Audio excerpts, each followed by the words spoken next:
That was ugly. The New York Jets lose 32-6 in brutal fashion in Week 11. We're going to react to that debacle in which we just witnessed, give you the latest on the injury report, and so much more, and the unofficial end of the Zach Wilson era, although I think it's about to be official sooner rather than later. Join us for the postgame show starting now.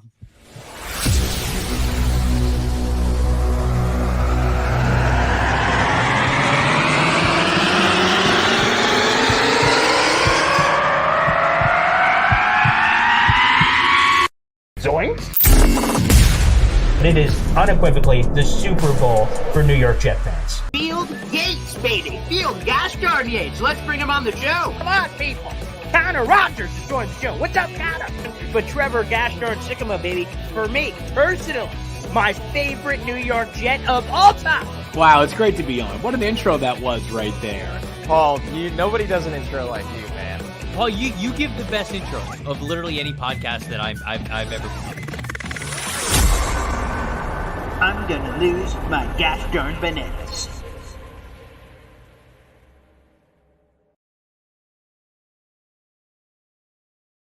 Hey everybody, my name is Paul Weston Jr., a.k.a. Boy Green. I'm the New York Jets digital reporter for Heavy.com. This is the postgame show. We come live to you about 2 hours after every game. We're streaming live on the Heavy on Jets Facebook page to 40,000 New York Jet fans. Thanks everybody for joining us. YouTube.com/BoyGreen25. Make sure you guys like the video, hit subscribe there as well. And we're on Twitter as well, @BoyGreen25. If you guys would like to join the show, you can feel free to do so on the Cam 631 Laser Hotline. For more information, I'll throw that up on the screen. Cam 631 Laser Hotline. For more information, visit Cam at 631 Laser. He is a New York Jets fan that's been supporting the post-game show and these live streams. If you think it, he can make it. Challenge coins, knives, business cards, pens, license plate frames, cars, and so much more. There's the phone number on the screen, 631-31-LASER, or cam at 631laser.com as well. So feel free to hit him up there and thank him. So if you guys would like to vent, react, hop on, pop on the show, feel free to do so. Again, that is the pinned comment on the top of the YouTube channel. We're about to actually go to that hotline here momentarily. Also, feel free to get involved in the comment section as well. I just got to tell you a couple of things here. That's just as deflating as it gets for the New York Jets. They had every opportunity. You head into this game, you're getting certain losses.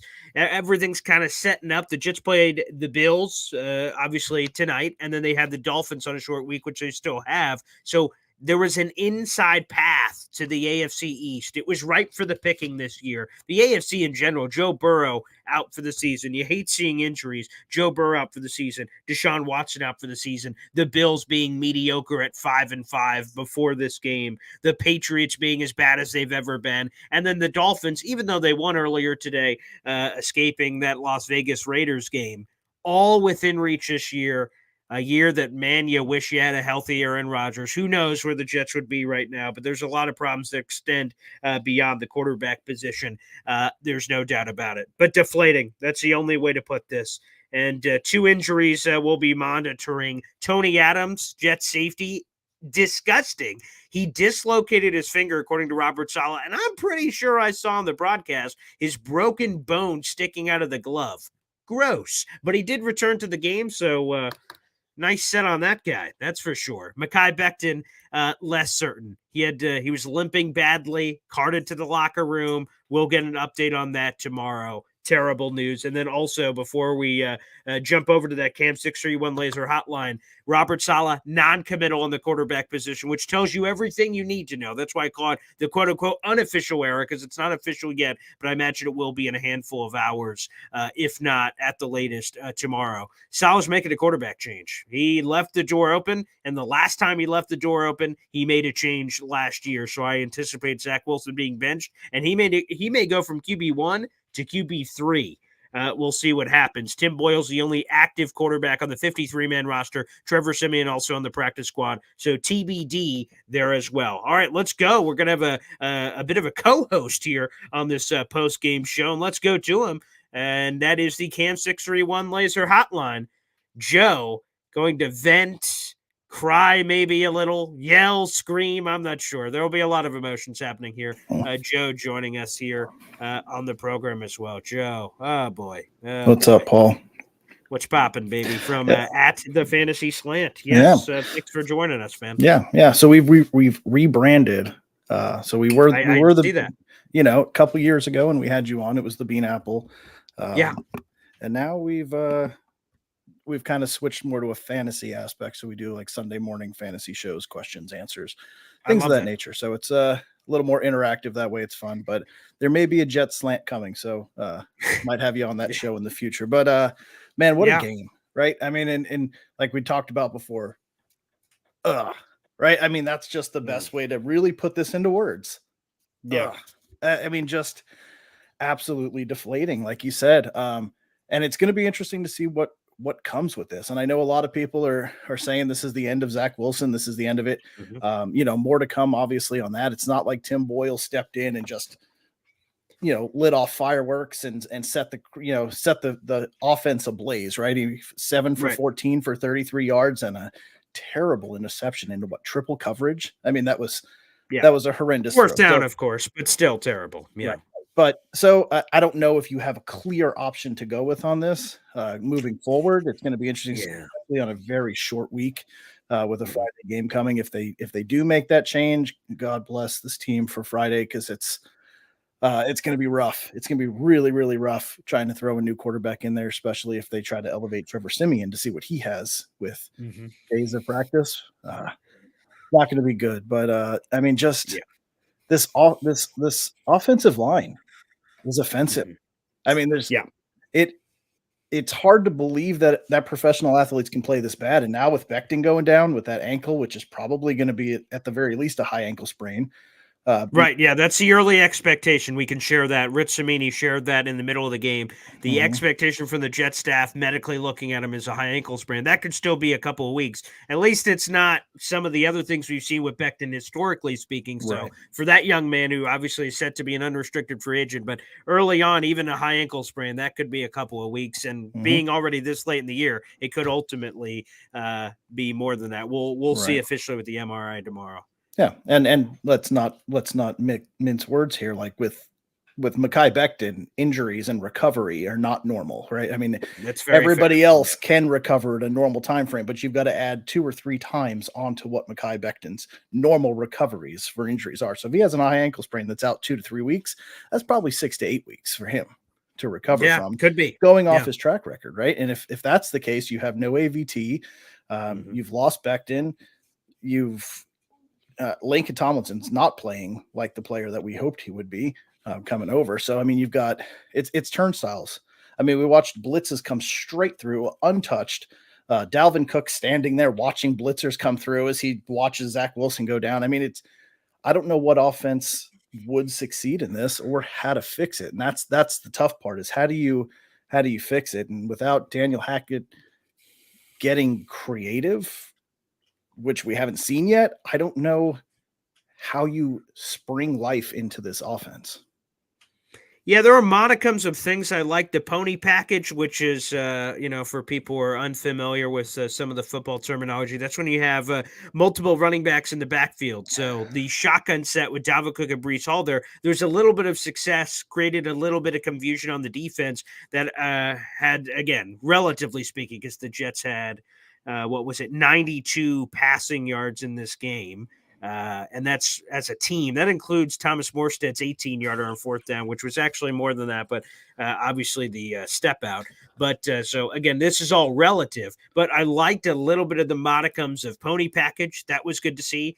Jason Bradley, I guess, got on the field. We didn't see Izzy to the end, so that seemed kind of false advertisement there with Izzy, quote-unquote, making his debut. That was very limited from that standpoint. So that sucked. And here is to your point. Yeah, he did, quite frankly. I like the juice at the end of the game. There are 2 offensive linemen for the Jets in this game that ended up one started and then the other got in there because of the Mekhi injury. That is Carter Warren, the Jets draft pick out of Pittsburgh, and Chris Glazer. Both of those players I just mentioned had never played in the NFL until today. I mean, Jesus. And again, you can't just blame it on offensive line or this or that. I'm just saying in totality, as you're talking about these things, here are the injuries this year. Elijah Vera Tucker, Connor McGovern, Dwayne Brown, Wes Schweitzer, Mekhi Becton. Jesus. And I saw a stat. It was somewhere in the middle of the year. It was Bills-Bengals game, whatever that was, a handful of weeks ago. There was only like 4 teams in the NFL, and the Bills and Bengals were both 2 of the 4 teams that had started the same starting 5 offensive line combination the entire season up until that point. So whatever it was, like 2 weeks ago. And look at the Jets, had a 8th or 9th different in the middle of this game. Yeah. Jesus. I thought last year when we saw the offensive line injuries, I'm like, well, at least it will never get worse than that. And well, here we are. Yeah. So now we're going to be begging for Dwayne Brown, who this week, if I do have my math correct, if the Jets do not activate Dwayne Brown off of IR, his practice window, so to speak, if they don't activate him, he's done for the year. So this is the last chance, last hurrah. And boy, could they use him, obviously, with Mekhi injured. He would immediately plug in at left tackle, which would be yet another offensive line combination for the Jets. So it's just been brutal, every level of it, and that in particular on the O-line. Terrible, disgusting. Yeah, and how do you and that's really what the question comes down to. And you listen to Jets fans and how upset they are with what they're seeing on the field, right? But there's really no logical fix to this. There's no silver lining. There's nothing. I mean, we scored a touchdown. I mean, finally, Jesus. Woo-hoo, got a touchdown, which is awesome, but there's no fix to this year, right? So, and that's kind of where it comes down to what your show segment is about here is quarterback change. Is there a benefit to even changing the quarterback? And I don't, do you just change for the sake of change? Because I don't think there's a quarterback on this team that's going to play better than Zach Wilson or Tim Boyle, or there's nobody you could bring in that's going to play any better. There's nobody available. So, there's no fix. You can't just say, let's swap out A for B and everything's going to be okay. And even if Rodgers comes back, Aaron Rodgers played one series with the best offensive line we had available this year. Yes. And he got sacked twice and ended his season on the next one. I mean, and that was the best we had available at the time. So that's true. If you throw him in December 12th into the starting lineup behind this offense, he has no mobility. He's going to be a sitting duck back there, because if you watch the game today, by the time receivers were getting out of their breaks, Zach Wilson was getting spun to the ground. I mean, he did have a couple mistakes in there, a couple of throws that he could have made that he pump faked on, and by the time he actually went to do it, it was too late, right? And the defense was just flying. And they say that all the time. Like, you see that once you start pressuring the quarterback, hitting the quarterback, putting continuous pressure, it starts messing with your rhythm and it starts screwing up your timing. And we saw that into the third quarter, especially when he was second guessing his throws, second guessing his decisions, and everything was just kind of coming apart because he was constantly under pressure. And I don't know how you fix that unless you can get an offensive coordinator that can scheme around it. And you've got to be able to scheme to get some play actions, to get some quick slant routes, like we saw Tom Brady and Edelman do for years. You bring pressure, quick slant across the middle, boom, Edelman's gone, right? Like, but we don't do that.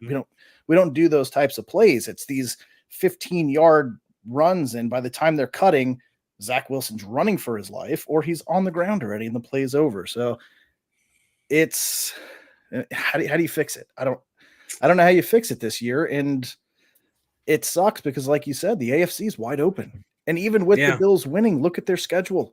The Bills, brutal. If they could very realistically win one more game this year against the New England Patriots. That's how tough their schedule is. It's open for everybody. And with the quarterback injuries, the Jets aren't even mathematically eliminated. I mean, you look at them on tape and they are. Sure. But, there's still a chance that they could win this game or win some games and still salvage the season if they can get very creative on offense and start getting Breece Hall open. What has Breece had? He hasn't had 100 yards rushing total in the last 4 weeks. Oh, not at in totality of adding them all up. Yeah. If you can't run the ball, then they sit on the pass. If you can't pass the ball because you can't stop the offensive line can't stop anybody, how do you have success? And you can't put it all on Zach Wilson, even though some of it does fall on his shoulders. But if you can't run the ball and you have no time to throw the ball, how do you win a game?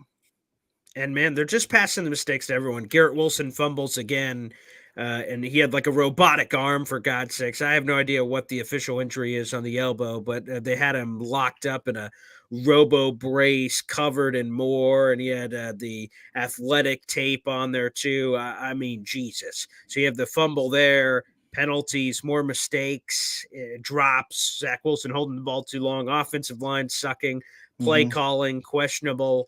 Oh man, it just it's a cavalcade of mistakes, and that's the other thing. So I mentioned the Joe Burrow out, Deshaun Watson out, the AFC in general, AFC specifically, New England imploding, Buffalo mediocre.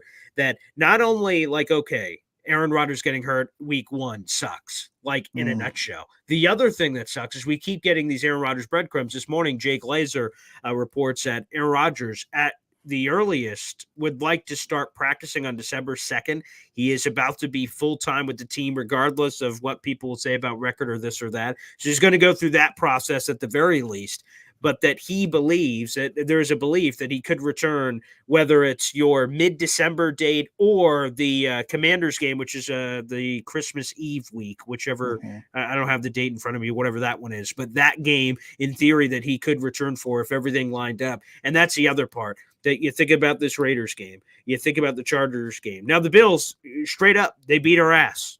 Offense, defense, special teams, obviously 32-6. And it's not like you could say, oh man, if you change this, then all of a sudden this. No. We got our ass beat. It's a straight up ass whooping, which is what happened. But then again, to your point that it's not over for the Jets, that the Jets, as they sit at 4-6, you think about just the Raiders game they could have won. The Chargers game looks bad on paper, but like they crushed the offense. So you pick either one of those, and the Jets are in an even better position. But as it currently stands, let me make sure I have it here for the playoff picture with all the information we have. Obviously, Sunday Night Football is ongoing here. Denver is down 8 to Minnesota right now. But the current playoff picture has the Jets at, so let's take a gander here, 14th in the conference. There are only 16 teams in the conference. The only 2 teams that are below the Jets are the 3-7 Tennessee Titans and the 2-8 New England Patriots.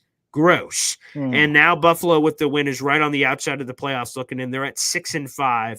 They're out right now by both loss and winning percentage. So just on the outside looking in. And not that I never thought, I guess, but the other thing I would bring up that I brought up for the first time this season after the game, I hate even having to bring this up on the screen, I guess, but I think it's something, unfortunately, that we're all very familiar with here. Let me throw it up on the screen for everyone who's watching at home. Here it is. I didn't think I'd have to go to this anytime soon, but there it is. There's the Tankathon screenshot. The Jets currently hold the number 11 overall pick in the first round.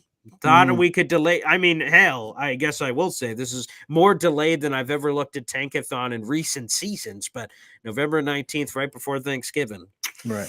And I'm used to having that bookmarked. I'm used to having that bookmarked and checking every single week. That's tough. And to all the comments in here, I'm not saying the Jets are going to make the playoffs. I'm saying that they are not eliminated because of how diluted with quarterback play that the AFC is. Like that is true. Yeah, I don't think they're going to make the play. I've watched them play every week. It's atrocious. It's a train wreck. It's disgusting. It shouldn't even be allowed to be televised. They should play freaking Heidi instead of the games. But I'm just saying that they're still technically they're still in it. A couple wins down the stretch, a couple losses as these teams start beating up on each other, and then all of a sudden they're back in the conversation. Now it's going to take a blessing from the football gods that have hated us for over a decade now.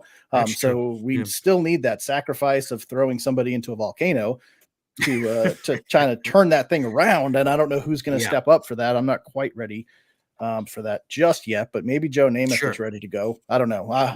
We could talk to him about it, but I think it's hard. It's hard to say like the season's over for all of us, because this might be the most disappointing season that I could think of. When you match hype with the results. Exactly. I mean, we've had a lot of beatdowns year after year for the last 12 years, but this year with the hope and hype and everything was looking right, and then to have it just crumble instantaneously, just fall apart. It wasn't even a gradual decline. It was just boom, atom Yeah, right. bomb going off, right? Like that's Yeah, it. Just that's ruined exactly what it was. everything. Adam Lazard forgot how to catch a ball.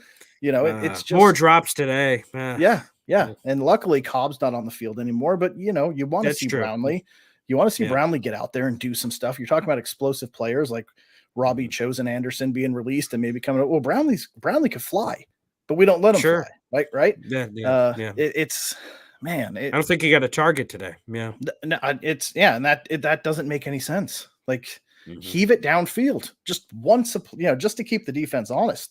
Just For chuck sure. it 60 yards. Who cares if it goes out of bounds? DPI maybe. I mean, you back up the defense to your point as a threat of some sort. Yeah. There was none of that. You did bring up you brought up earlier, like will a quarterback change even matter? I will tell you that Saleh, for what he is, interestingly enough, the change that he decided to make in this game late in the third quarter was basically he just said, hey, we were down and, why not? YOLO, basically, was Saleh's response after the game. Yeah. For those who missed it, we have a column. It's attached on our YouTube channel. You could check it out. It has all the quotes from Saleh after the game. They will make a quick decision, a quote-unquote pretty quick decision here at the quarterback. He was non-committal on Zach Wilson when asked who is his starting quarterback moving forward. He said he's going to look at the tape.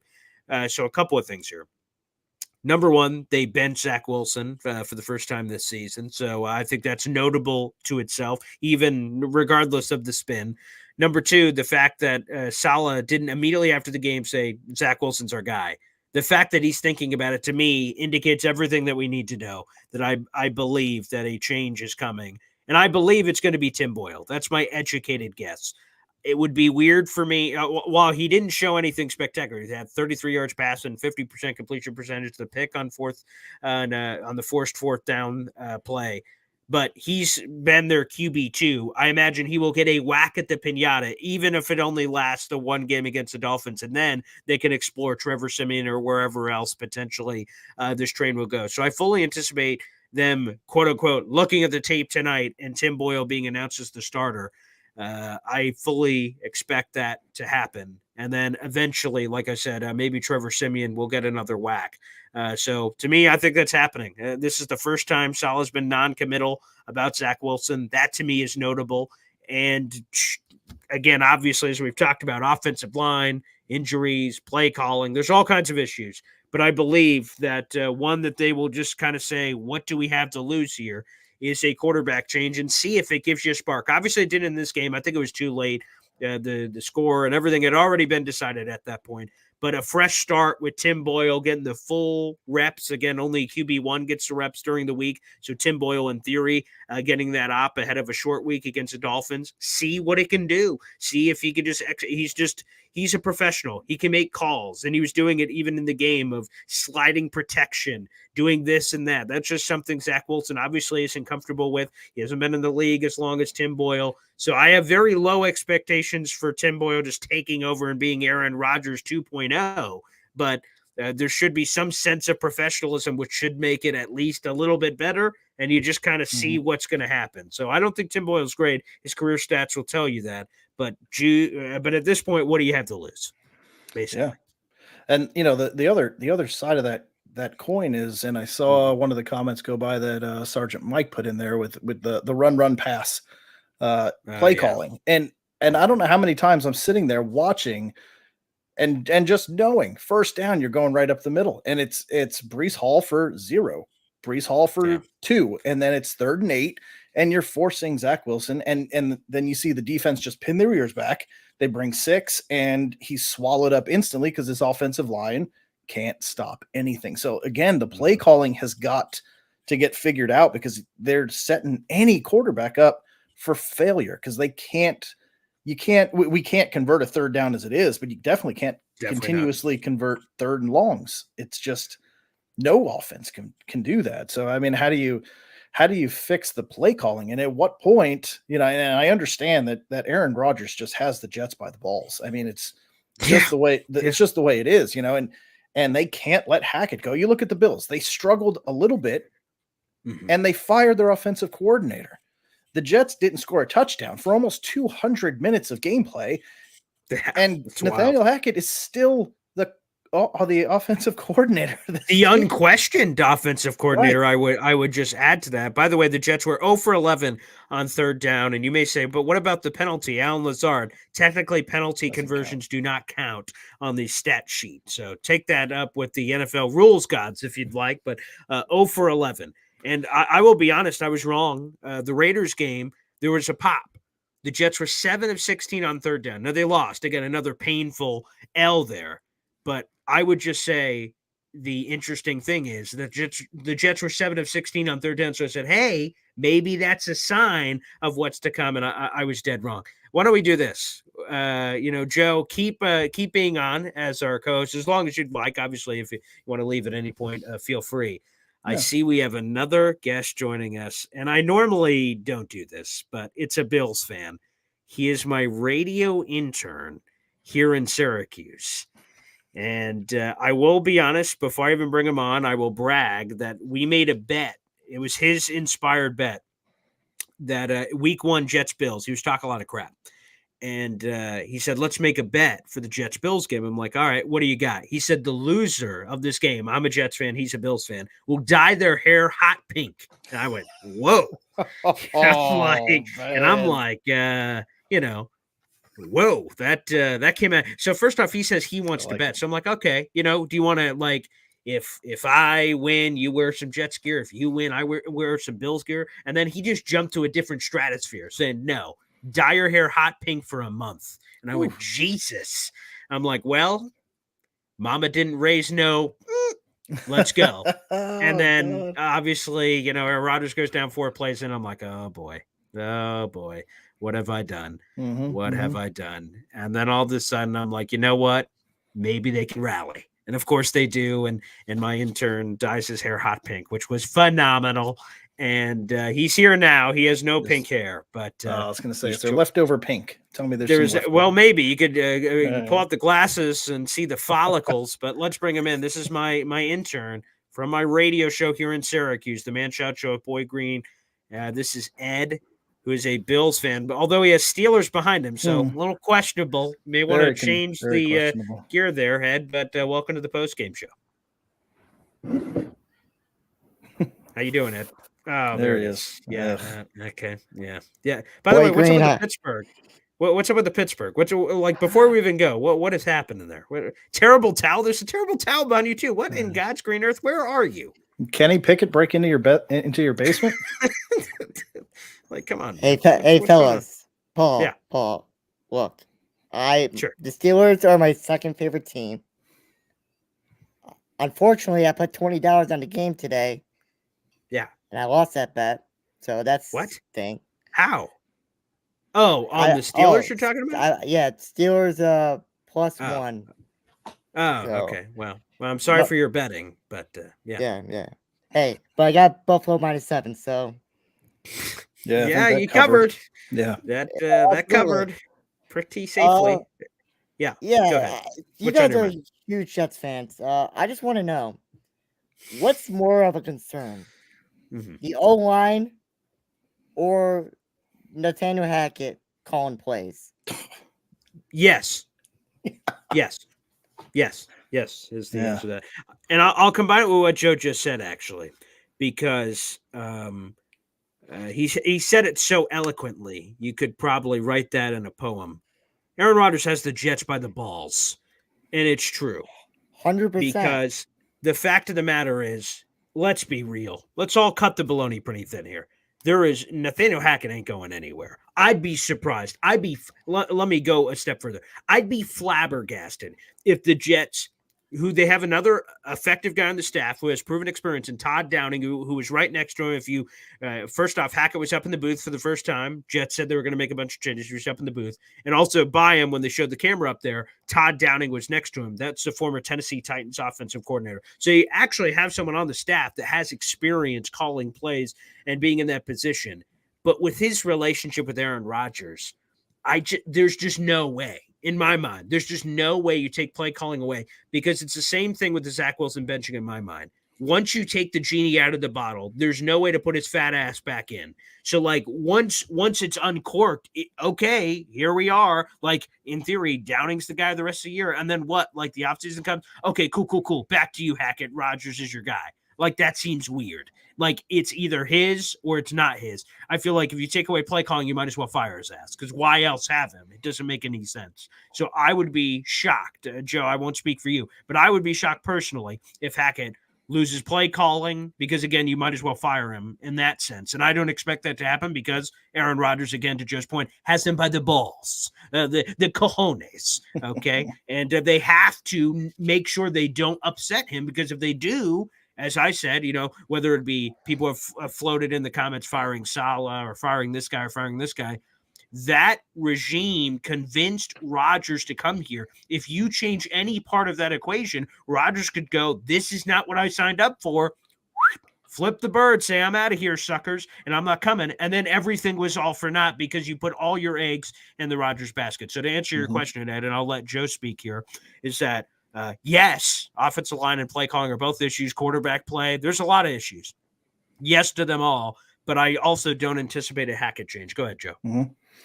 I agree with you. The offensive line is one of the worst I've ever seen. Right, and they're what, on the ninth layer. I think we're up to 9th. Yeah, so it's set for 10th coming right, up. and there's only 7 levels of hell, and we're already in 9. So I mean, think about how bad that is, right? I mean, it's horrendous. But I think you're right. I think the only thing we could do at this point, and if you look at the natural evolution, so if Hackett went from the field to the booth and we scored a touchdown, if we can move him up to like the blimp, we might score 2. If we could get him to do it from his couch, we might win a game. Because okay. I thought you were going to just keep elevating vertically. I thought, like, if we get him to heaven, then we get this. I see. Yeah. Well, the further we get, and whichever way you want to go, straight up or out, it really doesn't matter. But straight up, down, sideways, sure. I don't know. It's just his play calling is the most unoriginal, scripted plays that you could come up with. It's like you just watch and you're like, okay, here goes a handoff to Breece Hall up the middle, and it, like, how many play action plays did you see in the game? Hardly any. I mean, a couple even the one time they did a pass on first down, like it was a success. So I was like, oh, and then they didn't go back to him. Well, yeah. Joe and Paul. Yeah, go ahead, Ed. We expected this from Nathaniel Hackett. We saw him last year in Denver, how awful he was. You have Russell Wilson playing a lot better this year. I mean, the defense from Broncos are better, but it seems too obvious. And Randall Cobb and Alan Lazard, they're Aaron Rodgers guys, but they're not. Alan Lazard is not a number 2 wide receiver. No. What number would you put on him, Ed? If he's not a number 2, what is he? I think he's a good 3 wide receiver, but he shouldn't be. That's an expensive ass thing. I'm not saying you're wrong, but $44 million for a third receiver that can't catch. And you're paying him as a low end 1. But that's what I'm saying. Yeah. But he's a number 3 wide receiver. I don't think he's a 2 in the NFL world. No, I don't disagree. The problem is they're paying him like whether you say a low end 1 or whatever, because Tyreek Hill's getting paid the most. He's $30 million a year. And then Corey Davis and Lazard were basically in the same ballpark of $11 million. He has the $11 million average per year, and Davis was a hair above that at like 11.25 or something. So it's whatever, a third of Tyreek Hill, but still, that's $44 million. Is a lot of mood loss. So they're stuck in between. The good thing I will say, and Joe mentioned this at the top, that at least the Jets realize, like, okay, Cobb is doing terrible, normal statistics, analytics, everything. You're a healthy scratch. You could do everything that you could contribute as a mentor, everything from the bench, from the locker room. So at least they had the awareness to make that move. But Lazard's a more complicated one because of the money. Woody says Lazard clearly a wide receiver 3, and DeAndre Hopkins should have been 2, perhaps. I don't know what happened there. That's a situation that hasn't really been addressed. When asked any of the Jets people, when Hopkins been brought up, they just kind of danced around it. So, they went Cook not a good instead. situation. Can I talk about Robert Saleh for a couple seconds? Say that one more time. We gotta talk about Robert Saleh. I just feel like he has no clue on the offense. He's brilliant defensively, but on the offense side, he has no clue. And I feel like he's so focused on the defense, he's not making any adjustments. Well, I get it. Zach Wilson's not a great quarterback, but he's not the problem on that team. You have to, as a head coach, I talked about this with Sean McDermott. You have to play both sides of the ball. Like, that's your job as a head coach. He just has no clue. And his decision making, hey, are we going to keep Zach Wilson for another start or not? Like, he's just, it's a pain because he's a great head coach. Got the Bills victory, got the Eagles victory. But, like you guys talked about, the AFC, there's a lot of teams who could be vying for that 7th wildcard spot. It's just a shame. I feel bad for you guys. Well, thank you for your pity. Yeah. Well, Ed, what we were talking about too is though, like you look at the Bills' schedule coming up, and it is. Yeah. I heard about that. One win. Are you kidding me? Look at the teams that you're playing: the Eagles, the Chiefs, the Chargers. The Chargers will find a way to charger that game. I mean, let's not say that, but they do have a prolific offense. They can put up points, right? You got to play the Dolphins again, right? I mean, so there's a lot of really good teams that are still coming up that you guys have to go through, and it's not going to be easy. I'm not saying right. I'm just saying there could be one win in that game, and you would look at it and be like, well, they lost to the Chiefs. That's understandable. They lost to the Eagles. I could see that. They lost to the Chargers. Okay. They lost to the Dolphins. Yeah. Okay. I see. Those are losses wins or losses that you can argue, you can make arguments and a case for, I could see them losing those games. Absolutely. Yeah. I mean, I didn't expect the Buffalo to lose the first game, but I mean, they lost the first game. Yeah. But I want to talk about Jets defense. Okay. Was this just one bad performance, or like, are they just so tired of the offense they're just kind of giving up? Because I do want to. Josh Allen got him a couple times. Sauce Gardner. He did. Sauce Gardner lost his cool. Quinnen Williams lost his cool. Do you think this defense is getting frustrated about the offense not performing? I'd be surprised if they didn't get frustrated. The only thing I would say, because I had a few Bills fans when I mentioned this overrated Jets defense, and I'm like, shut up. Like, are the Bills talented? Of course they are. They were a top 10 offense pre-firing Ken Dorsey. So, like, there was a respect there from this offense, no doubt about it. But the Jets defense isn't, overrated or any of these things that Bills fans were in my mentions about during the game. The Jets defense held the Buffalo Bills to 3 field goals to start the game. 3. The rest of the team effed the Jets. The offense effed the Jets. Zach Wilson, immediate interception where Buffalo gets it in plus territory. The first play of the game, Xavier Gipson, immediate plus territory here. So, like, to me, I don't sure. Did the defense got a couple of times? The Khalil Shakir play, obviously. Sauce tried to go for the pick. I listened to Sauce in the post game. He said that was not his responsibility. He just tried to make a play on the ball, but everyone's saying Sauce gets toasted and roasted. I don't know the defensive responsibilities or the defensive play call, but I'll just say this, that the Jets defense did got a couple of times, and tip of the cap to the Buffalo Bills. That's all I could do. Badass offense. They kicked the Jets' ass. They deserve credit. But overall, I thought the Jets' defense played really well early. The Bills were also playing conservative. They were like, Zach Wilson's on the outside. Don't blame him, by the way. But they said, Zach Wilson's on the outside. We're not going to do anything crazy. I thought Josh Allen played controlled football, which we don't often see from Josh Allen. He's a freaking gunslinger. He's that crazy cowboy in the Wild Wild West movies. Just like, bang, bang, bang. Hey, here I am. Yeehaw. Boom, boom. Wyoming cowboy. Yeehaw. Boo, boo, boo, boo. Here I am. Pew, pew. I'm Josh Allen.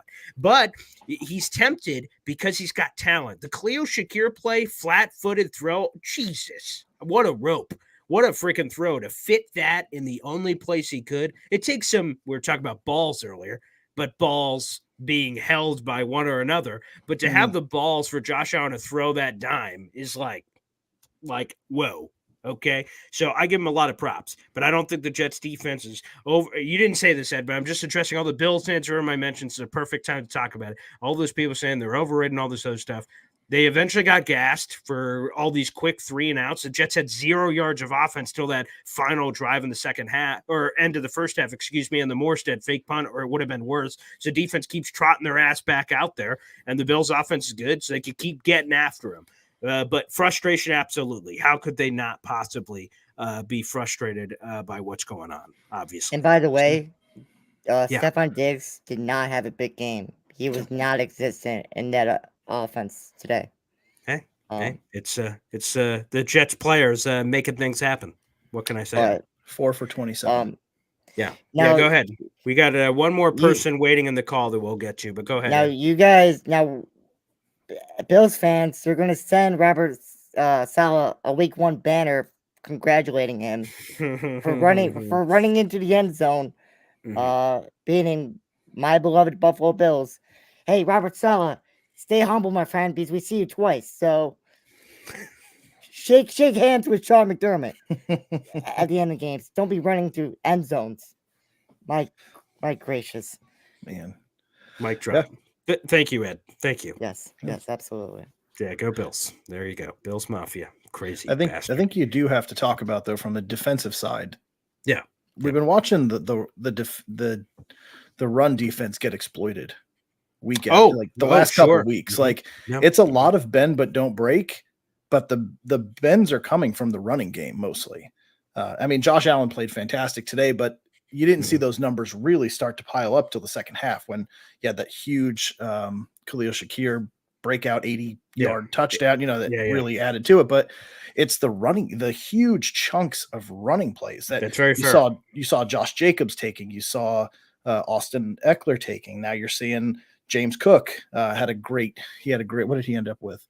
17 for 73 in this game. Yeah, very nice. 130 total yards rushing for the team. You can't give up 100 yards every week, and that's what they've been doing. Over 100 yards as rushing, and that's just bending, and then you're seeing the breaking at the end, and you can only bend so far before anything breaks. And if they can't find a way to shore up the run defense, it's just going to keep bending faster and breaking faster.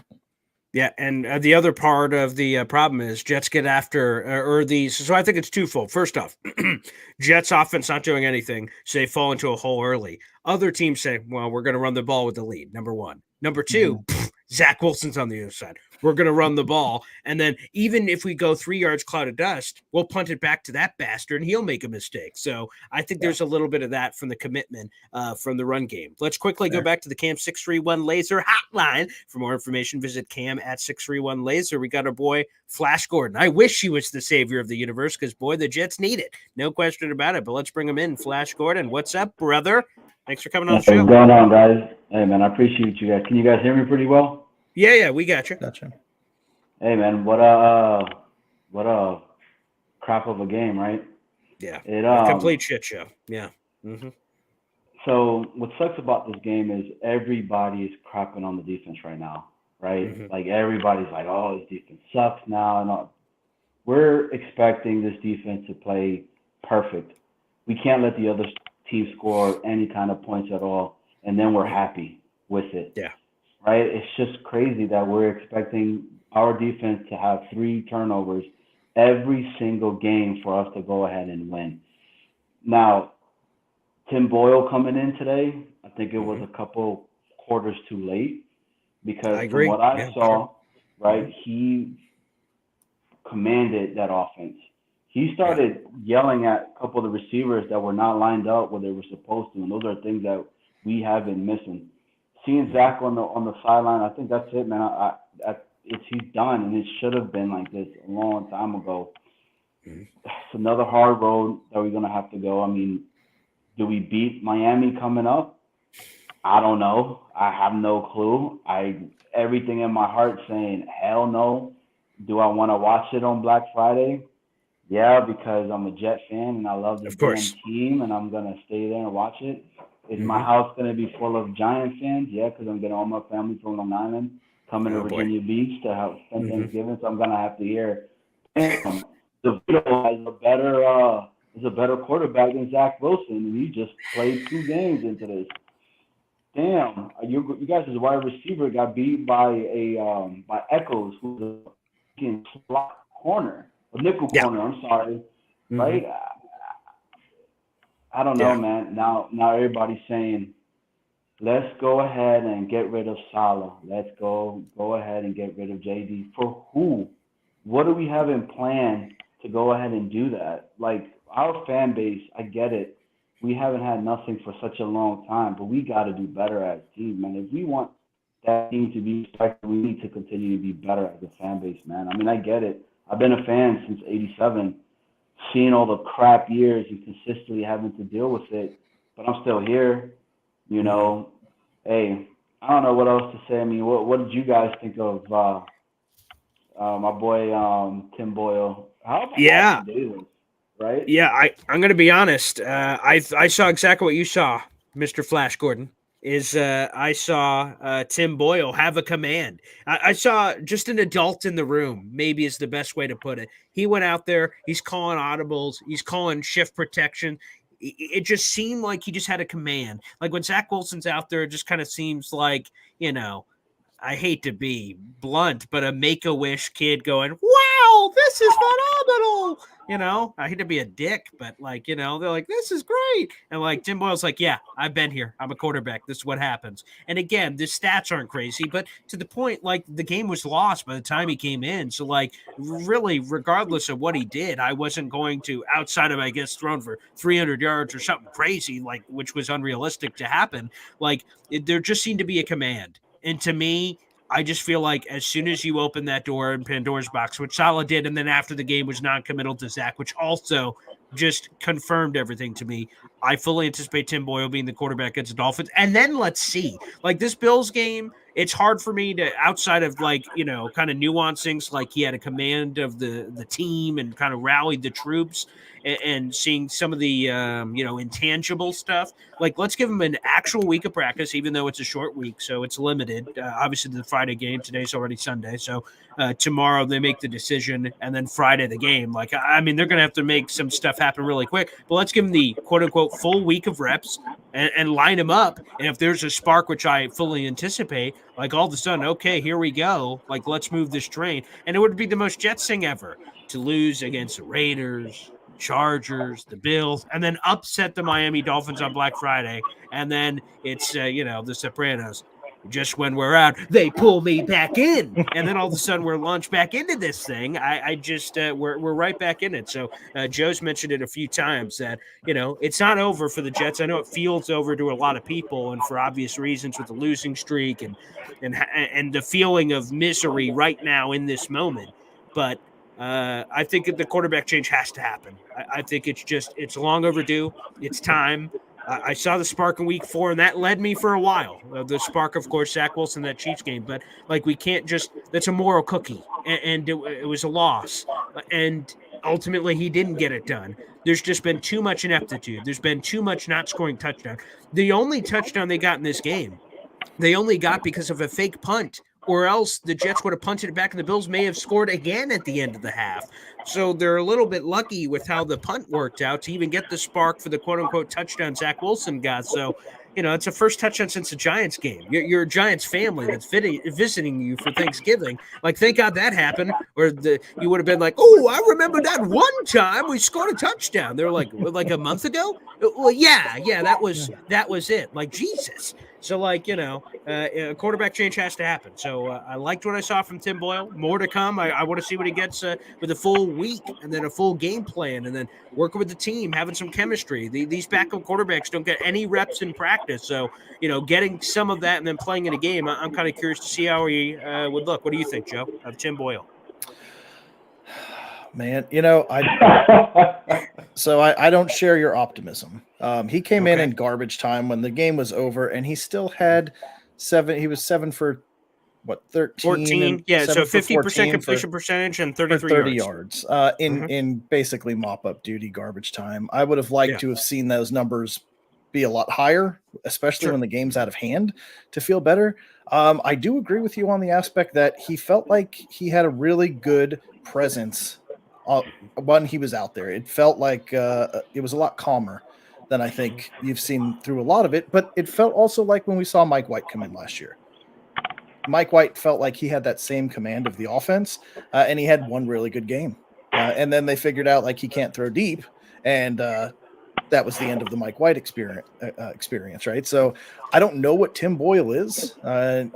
He's going to need a full week of practice to go against this Dolphins offense that is electric and can put up points like nobody's business, right? So if you're going to try to get into a shootout with the Dolphins and it's Tim Boyle on 3 days of practice, like I don't know if it's going to be pretty for any Jets fans. I don't know, and it sucks for the first Black Friday game ever, right? Like it would be so great to go out and make a statement and be like, this is our game. We're going to see you every Black Friday, every year, like the Lions or the Cowboys have Thanksgiving. Like I'd love for the Jets to have Black Friday football. That would be so. fantastic. Should I make the T-shirt or not? Tim effing Boyle. Should I make the T-shirt or not? I think that's what we're asking here. That's what it sounds like, right? I would give up both of my Achilles to have Mike White right now. Okay, like if we have Mike White here, it's a complete difference, and we're talking about deep playoff runs at the moment as well. Flesh, if you've got good Achilles, give them to Aaron Rodgers instead. That's probably true. Yeah, I'd rather you give them to A-Rod. Although I will say, I just feel like, and hindsight's 2020, of course. I just feel like Mike White was never coming. I understand what you're saying, Flat, that you'd it would be great if we could just cherry pick and drop Mike White here right now. I'm just saying, go back to the offseason. So they were getting Aaron or Derek Carr or some veteran. And Zach Wilson was obviously here too. So like, hey, Mike White, you want to come and maybe be QB3? And he's probably like, with all due respect, fuck that. Like, no thanks. I have a chance in Miami where I'm going to compete. And he did. I can't even remember who the QB3 was down there.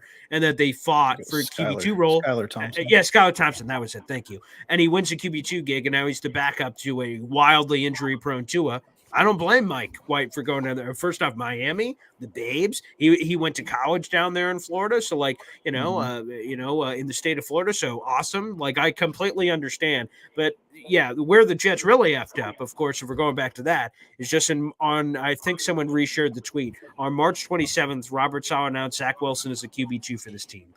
That's where the mistake was made of not getting, obviously, a viable guy of what we discussed before. So, but I think the Zach Wilson era is over. I think like I said, it's not official as we're doing this live show here on Sunday night at 11 o'clock, but I think it's going to be official a little later tonight or at worst early tomorrow. I would not be surprised if Zach Wilson goes from QB1 to QB3 and then they completely move the rest of the group up, although James Woody has said that Zach Wilson has the highest ceiling of all the guys, so we would still like to see him over the other options. So we'll see what happens, but I would just be really surprised if Saleh went back to Zach at this point. Hey, Boy Green, it would be cool if you could bring back Morstead, and when you bring Morstead back on your show again, and you ask him, hey, can you keep the the ice on the shoulder and everything and get ready because he's the quarterback that we need right now and all that, And to your point earlier about the most jetting that could happen. This scenario is crazy and it keeps popping in my head. We know we start winning like crazy, right? Yeah. And then we have that last game against the Patriots. We have to win that game and we fucking lose. Yeah. And that would be the biggest Jet thing to ever happen, man. But that's true. Yeah. Yeah. Well, I'm gonna go ahead and go cut the grass now in the dark, just and me crying out here, So I appreciate you, Boy Green, man. 7:30 every day, dude. You're the man for that, so we appreciate you. Joe, pleasure meeting you, man. And you too, brother. Jets. Jets. It's still Jets, right? Yeah, always. Enjoy Black Friday, pal. Yeah. There he is, Gordon, joining us here. So I'll leave the line open. We'll be on for a few more minutes, guys. Feel free to use it. It is pinned to the top of the YouTube channel, so you'll see it if you pop into the channel. It'll pop up as a little blinker. That is the Cam 631 Laser hotline. As long as you got a camera and you're in a relatively quiet place, you could click that and join us here on the Postgame Show to vent, react, or what have you. To the program. That's your only chance during the week to hop on with us to talk all things Jets. Yeah. So feel free to take advantage. But go ahead, Joe. Yeah, so I was going to ask you. So this is one of the things that I've been kind of going back and forth with. And it'd be good to get your thoughts and see what everybody watching thinks as well. But in this the situation that we find ourselves in today, What ended up happening in the offseason, right? And even if Zach Wilson is the number 2, it's because they put all their chips on red, right? And they just said, we're all in on red. We're going Aaron Rodgers. We're getting everything we want. And nobody was thinking like, oh, what if Aaron Rodgers goes down? Then who do we sign as a backup? Because it really wasn't I mean, who would think of that scenario as being like, we really need to address Aaron Rodgers getting injured and what that's going to look like, right? I mean, he's been hurt a couple times in his career, but he's had a relatively very healthy career. So even to go down, I will just say, here's the number, because I looked it up, because I heard a lot of people when the Jets were considering Rodgers. Again, there's a lot of back and forth for months of like, who will they get him? Will they not get him? And because he's like old, again, he's 39. He actually turns 40 in early December, but he has played since 2018. So this is a sizable sample size. Talk about 4 or 5 years, basically heading into the season. He appeared in 81 of 82 games. The only game he missed was a COVID game that they forced him to miss against the Kansas City Chiefs. 81 of 82. As Iron Man gets. So people can say old, this, that. It's all garbage. Again, you have to, it's on Joe Douglas because it's his job to hope for the best and prepare for the, hope for the best and expect the worst. So prepare for both case scenarios. That's literally in his job description. But Aaron Rodgers was as healthy as an ox as anyone. Of course, CJ Mosley was the same thing, then came to the Jets and implodes, and other people early in their career. So, like, it's a Jets thing, I suppose. But that's it. So they did put all their chips on red, and I don't blame them. Again, Aaron Rodgers graces you with his presence. He intends to play for you. You have a rare opportunity with all this young talent on rookie deals. You swing the bat and you go for it. So I don't blame them for that at all. And I actually think he's been a really whatever the word is. I'm not sure the adjective I would use, but he's just been a really interesting, promising, whatever presence, Yoda-like presence on this team, both when he was healthy and when he hasn't been. I think it's been an interesting presence to have around the team, to have someone who's been as wildly successful as he's been. I don't think there's any doubt about it, but yeah, so they paired him with Zach Wilson, and we have to live and die by that sword, I suppose. But how much blame do you really put on Joe Douglas for that? I mean, they went out, they got a quarterback, right? They got the pieces that he wanted to come here. I agree with who is it in here? B40. I hated that we didn't address the O-line. I hated that we even wasted time kicking the tires, much less signing Dalvin Cook, when we could have had DeAndre Hopkins and added weapons to this offense. And then, Corey Davis unexpectedly retiring. He's not great. That's unforeseen. He was clutch, right? I mean, he came up clutch quite a bit. He had his drops, but he had some huge catches. And I'll tell you what, if you can go knock on his door right now and convince him to come back and take Lazard's spot, taking it all day. Give me Corey Davis back right now to go with Garrett Wilson. It'd be fantastic. But just thinking from any high level organization that you're in, outside of football or not, like what Joe Douglas did was what he had to do to get Aaron Rodgers.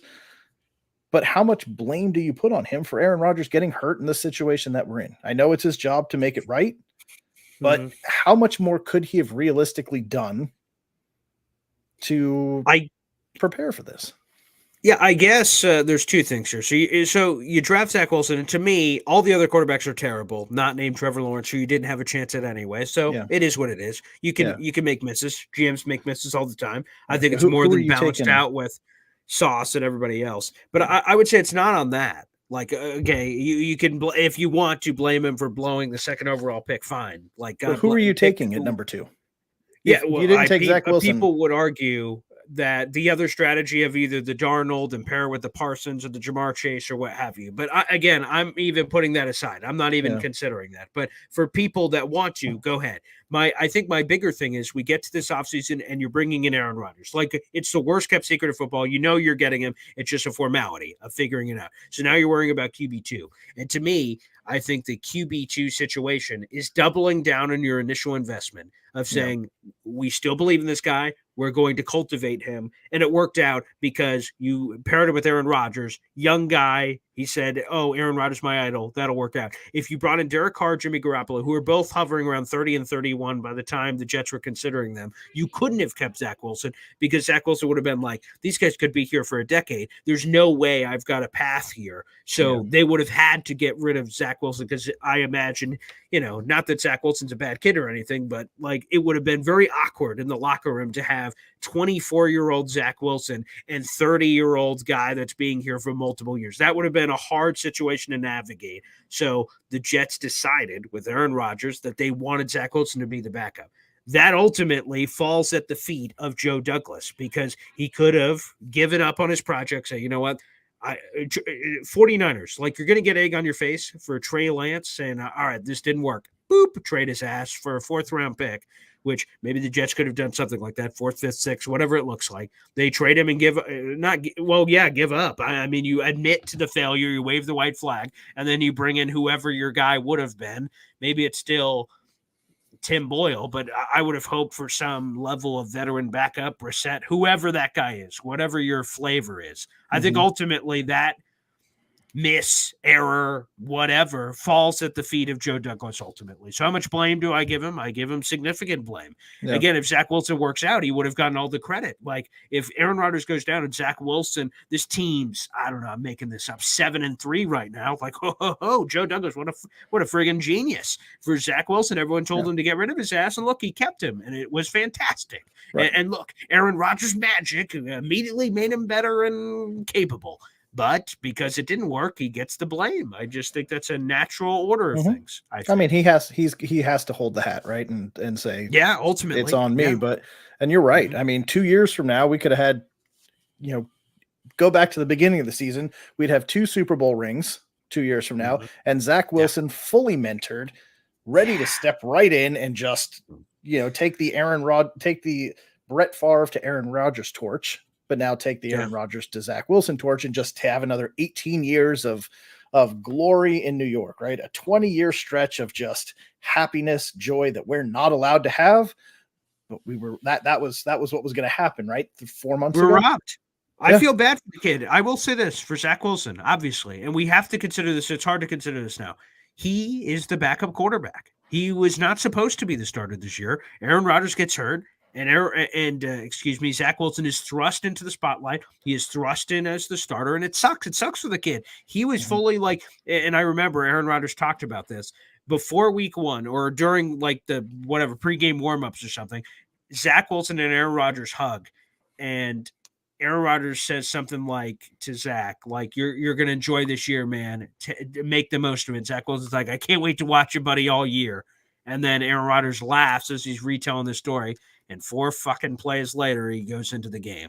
Like, it just sucks. Yeah, Jet fans obviously were painfully aware of that moment, and the just the look on my face, like, no way, that did not just happen. And then Zach Wilson's ass trots out there. We're like, holy friggin' crap, we're right back where we were a year ago. Like, again, it's just wild. I feel bad for the kid because who knows what could have happened. Aaron Rodgers stays healthy. Zach Wilson mentors and truly matures, has a full year of just sitting back and watching, and God knows what can happen in the future. And I would imagine no matter what, Rodgers would have been here for multiple years. We'll see what it looks like with him coming back. Who knows what could have happened with Zach? But that was robbed from him and us because we'll never know. That'll be forever an NFL question. What would have happened if blah, blah, blah, blah, blah? And unfortunately, we'll never know because I believe ultimately if and when Zach Wilson gets truly benched, again, that's not official yet, but if and when he does get benched, Zach Wilson, I would be stunned if he returns in 2024. The Jets had to make a decision on his 5th-year option in May, and you bench his ass.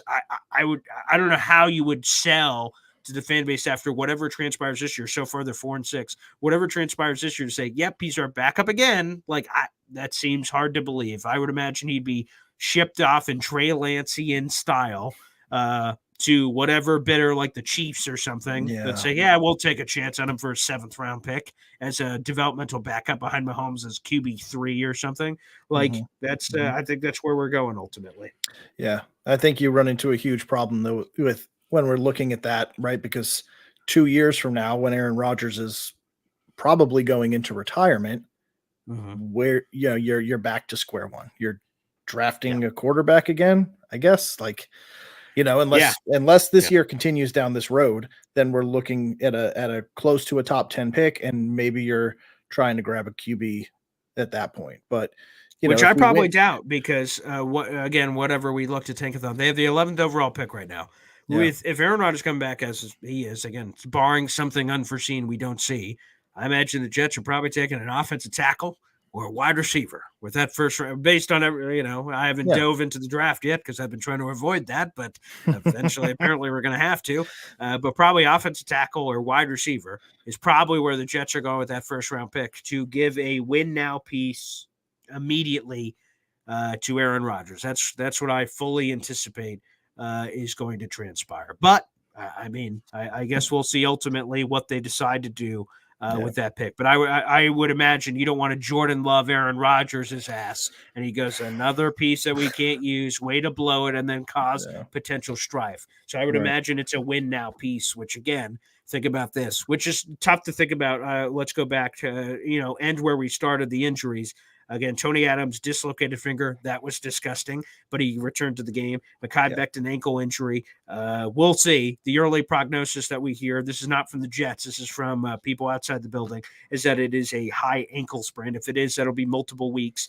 And if that is the case, Mekhi Becton, set to be a free agent in March. Dwayne Brown could retire in March. Those were your starting two tackles to begin the season, which means the Jets would have some big voids to fill, especially for Aaron Rodgers, where you need as great of an offensive line as you could get, and depth because of all these injuries. AVT, Connor McGovern, Dwayne Brown, Wes Schweitzer, Mekhi Becton, etc. So a lot of TBD there.